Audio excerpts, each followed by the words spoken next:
I didn't say a single word during her entire shrill, breathless monologue. I just sat there, the hum of the overhead fluorescent lights buzzing in the silence, and quietly used my thumb to slide the county survey map across the solid oak table. I leaned back in my chair, the leather creaking softly, and watched the color drain from her face until she looked like a sheet of printer paper. You see, Karen Sterling thought she had this in the bag. She honestly believed that when her homeowners association board erected that 8-foot razor wire fence, effectively blockading the dirt road my family has used for over 40 years, she had won a great victory for civilization. The level of arrogance sitting across from me was honestly breathtaking. Just minutes prior, this woman was lecturing me, threatening to throw me in jail for trespassing on what she called private community property, her manicured fingernails tapping aggressively on the wood.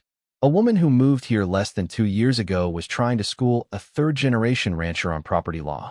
But the little detail Karen missed, the fatal flaw in her master plan, was that her precious fence was sitting exactly 12 feet inside my property line, and I had the paperwork, yellowed with age but legally ironclad, to prove it.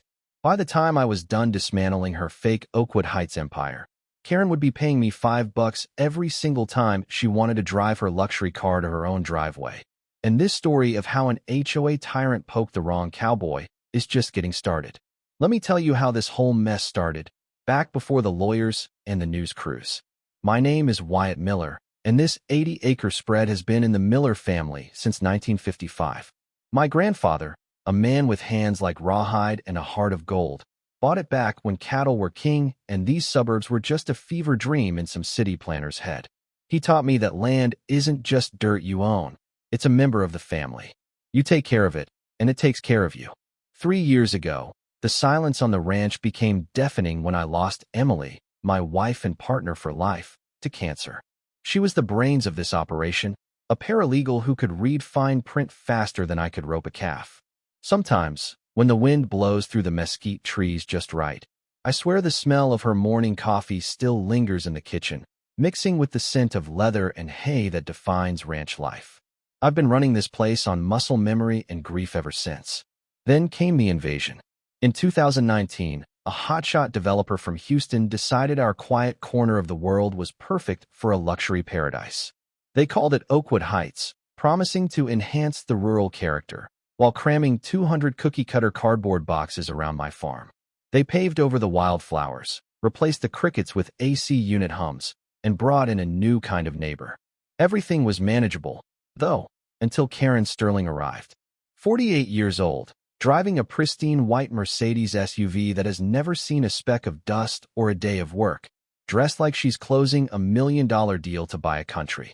She is the kind of woman who thinks manual labor is a character flaw and that nature is something to be manicured into submission. Our first encounter was a disaster waiting to happen. She showed up at my gate one sweltering Tuesday, stilettos wobbling precariously on the gravel, wrinkling her nose as if she'd stepped in something foul. She complained that the agricultural odors were tanking her property values and that the sight of my tractor, my livelihood, was inconsistent with modern aesthetic standards. When I politely explained that my Angus cattle had been grazing these pastures since before she was born, the angry, rapid-fire clicking of her heels on the driveway told me she didn't appreciate the history lesson. 6 months ago, Karen ran for HOA president on a platform of elevating community standards, which, translated to plain English, meant get rid of the cowboy. The harassment campaign began slowly, insidious and petty, under the guise of neighborly concern. First came the certified letters demanding I stop using the easement immediately, a road my grandfather helped cut with his own tractor. Then came the threats of $1,000 daily fines for dust pollution, and I remembered what Emily used to say during our porch talks. Always keep a bully's threats in writing. Honey, they'll hang themselves with their own words. I ignored Karen's fancy letterhead, stacking them in a pile on Emily's old desk. That was a fatal mistake because Karen wasn't just barking, she was preparing to bite.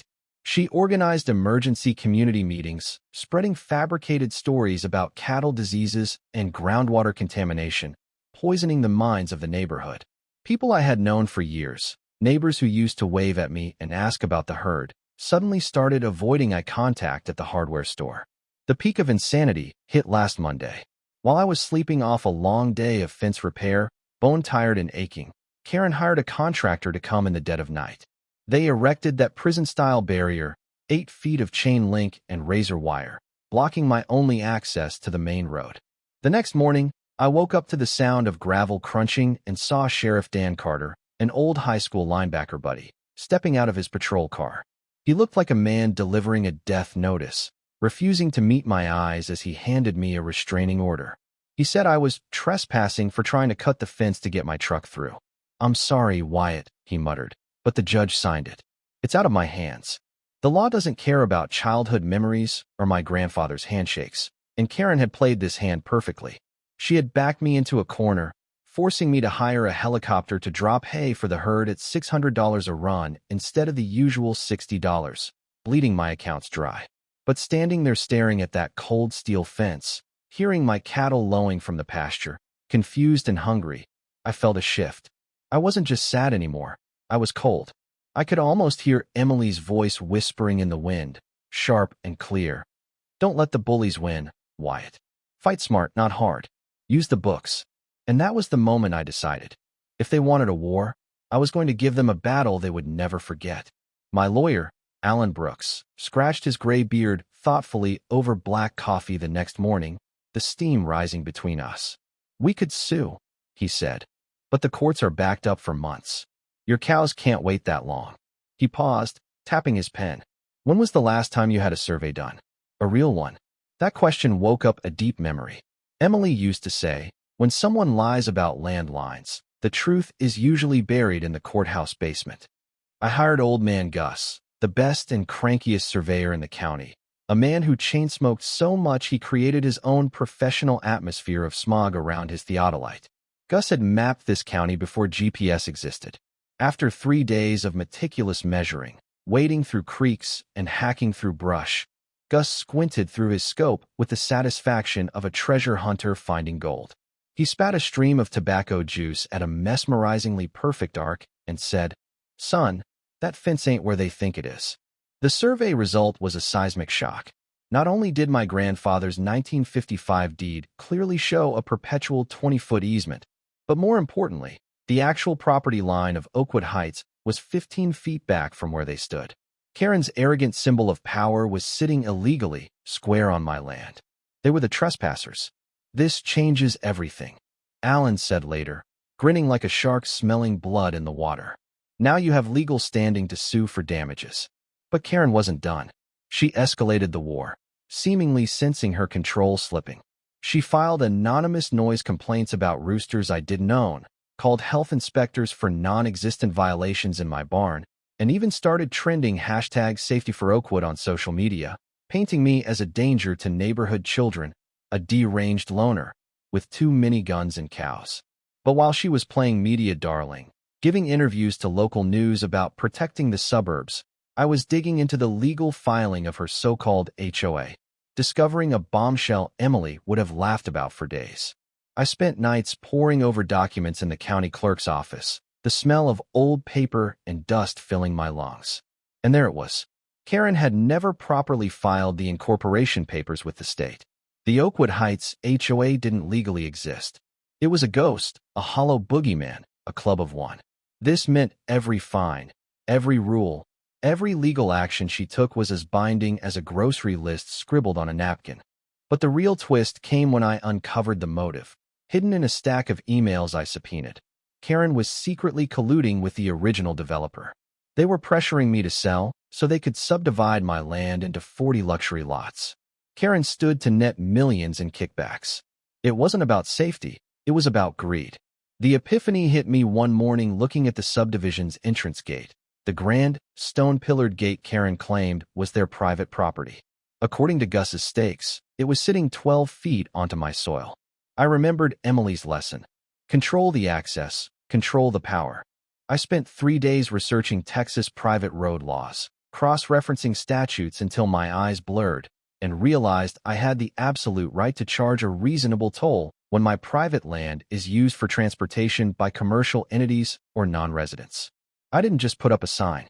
I built a professional toll booth right at the gate, using scrap metal and high-grade lumber. I painted it bright yellow. I installed a barrier arm. The sign was a masterpiece of passive aggression. Private road. Toll required. $5 per entry. Monthly passes available. And a smaller, sarcastic note. Complaint department. Take a number. Karen's reaction was immediate and unhinged.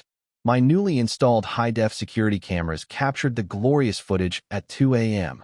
The video showed Karen, dressed in designer workout gear worth more than my truck, marching down the road with a sledgehammer. She looked like a deranged suburban Viking. She swung at the booth, screaming obscenities into the night air. She didn't realize that even though she had cut the main power line, my battery backup system was rolling, capturing every face, every swing, and the moment she realized she couldn't break the reinforced steel. In a fit of pique, she grabbed a can of red spray paint and tagged my truck. The next morning, Sheriff Dan Carter just shook his head watching the crisp 4K footage on my laptop. It was undeniable proof of felony vandalism and criminal trespass. "I can pick her up right now, Wyatt," he said, reaching for his radio. But I stopped him. "No, Dan. Not yet. I want them all to see who she really is." Instead of jailing her immediately, I took the high road to gain strategic leverage. I demanded a public apology and restitution. Karen, desperate and financially drowning because, as I found out from a whistleblower in the accounting department, she was embezzling HOA funds to pay her own gambling debts, played her final card. She hired a private investigator, fabricated claims that I was mentally unstable, and called the EPA to report a toxic waste dump on my land.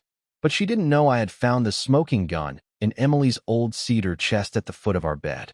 It was a document I had never seen before. A clause in the original municipal development contract stating the developer must maintain road access in perpetuity for pre-existing properties.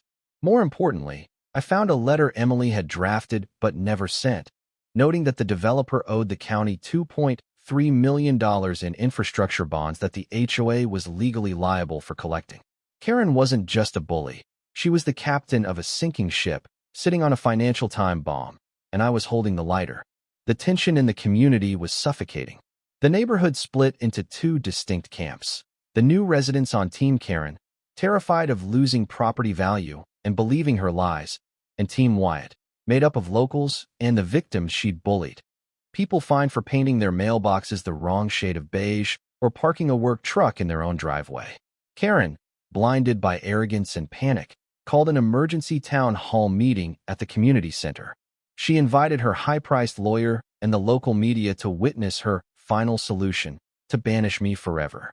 She had no idea that her audience today included not just curious neighbors, but federal agents from the IRS and the Postal Inspection Service, whom I had quietly contacted weeks ago.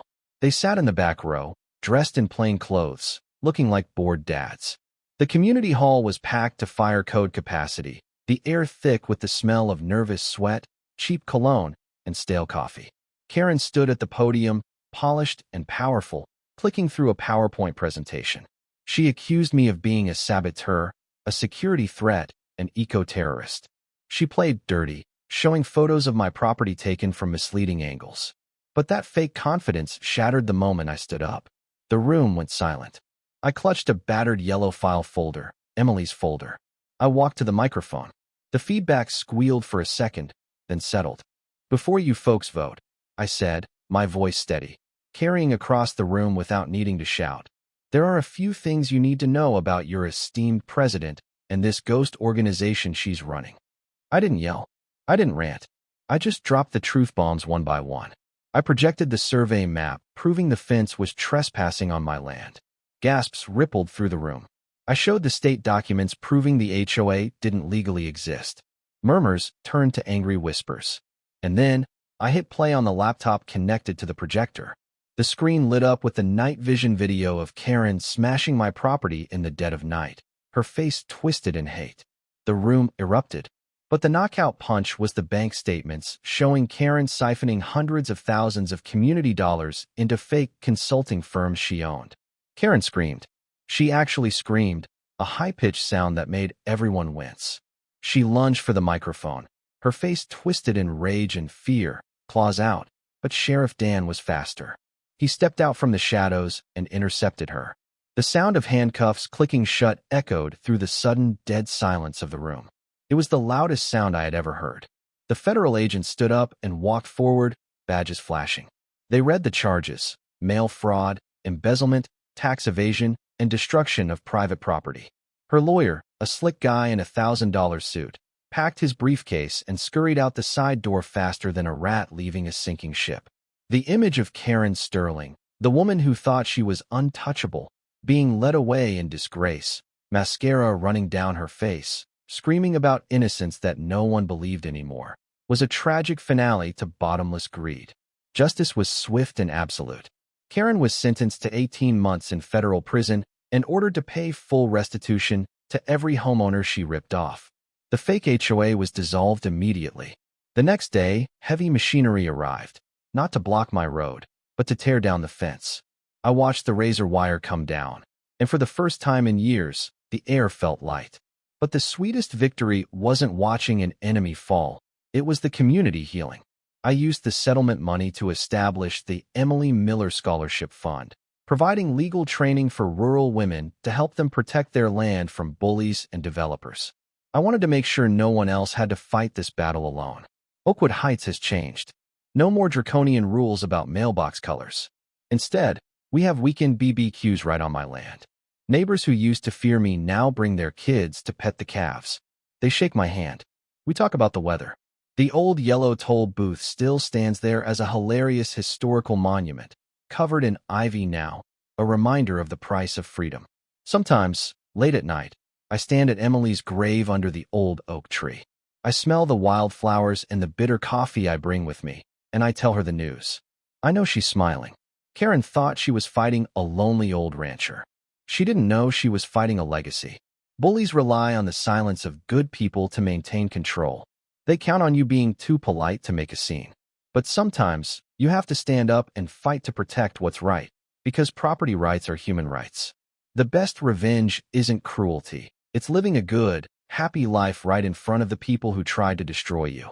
So, I have to ask you guys, was setting up that toll road legitimate self-defense, or was it a step too far? Is there any other way to deal with a power-tripping tyrant like Karen without going to total war?